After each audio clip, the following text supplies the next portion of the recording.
आपले सर्वांचे आदरस्थानी असणारे नेते आदरणीय पवार साहेब,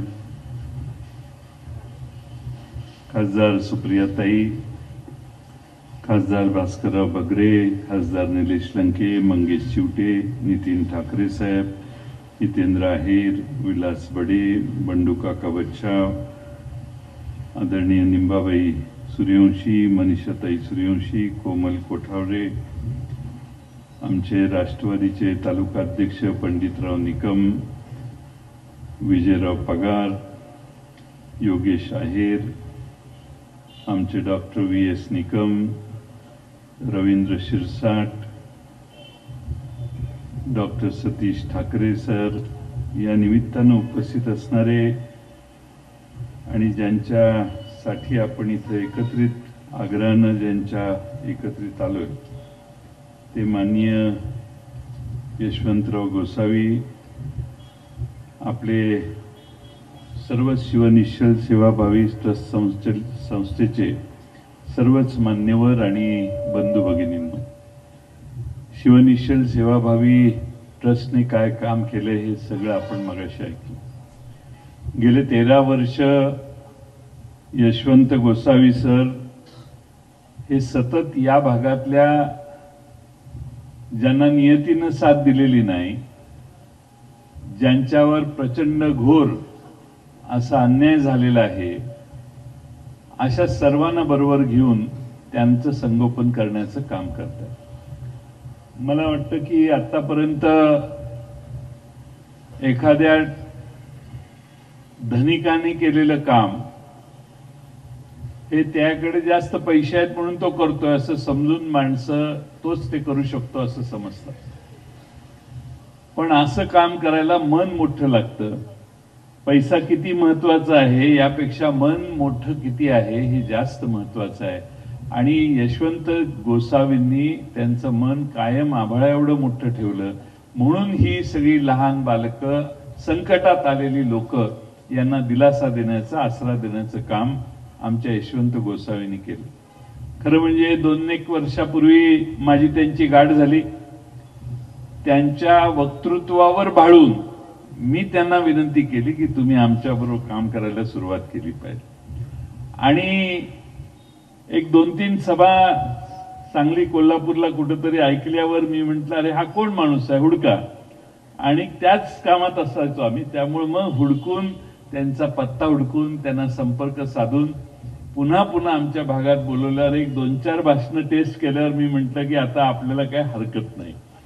आणि मग यशवंत गोसावी यांना पवार साहेबांनी भेटवलं, तेव्हाच्या सगळ्या प्रमुख नेत्यांना भेटवलं आणि आमच्या लोकसभेचा आणि विधानसभेचा महाराष्ट्रभर फिरून प्रचार करण्याचं मोठं काम हे आमच्या यशवंत गोसावींनी केलं।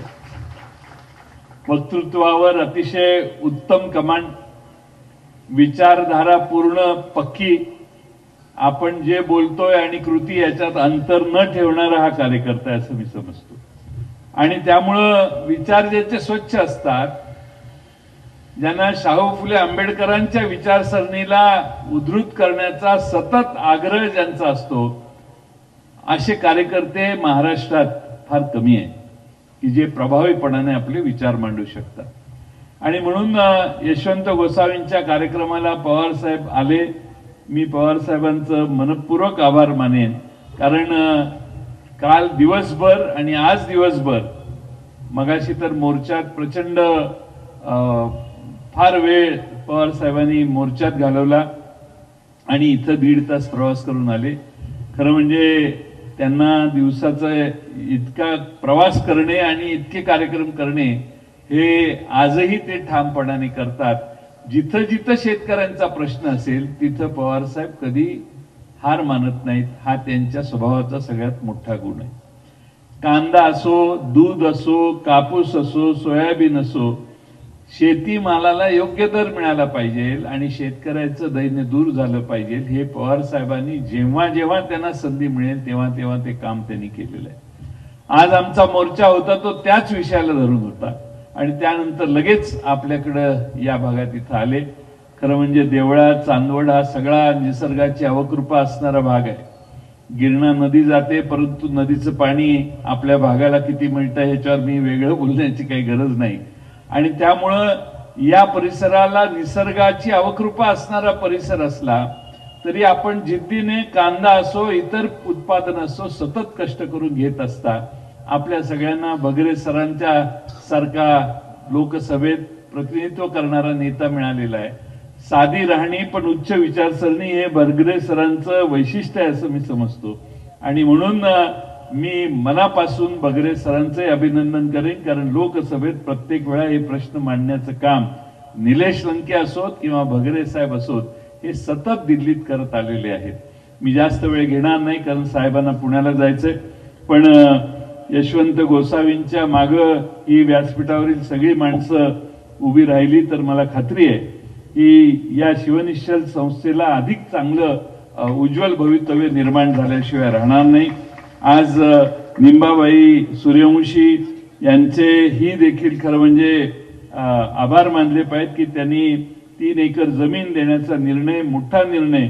आता इंच लोक लढवतात, इंच जमीन कुणाला देत नाहीत. इंच बांध सरकला तरी मारामाऱ्या होतात. इथं तर आपण 3 एकर जमीन आपण देऊन या संस्थेची फार मोठी मदत केलेली आहे. त्यांचे मी आभार मानतो. जास्त भाषण न करता आमचे या ठिकाणी उपस्थित असणारे व्यासपीठावरील मंगेश चिवटेंपासून विलास बडेंच्या पर्यंत सगळ्यांचंच अभिनंदन करतो. माननीय दादासाहेब सूर्यवंशी असतील, जितेंद्र आहेर साहेब असतील, गुरुकुलचे अध्यक्ष, या सगळ्यांचे आभार मानतो आणि या ठिकाणी माझे 2 शब्द पूर्ण करतो. धन्यवाद. एबीपी माझा, उघडा डोळे बघा नीट.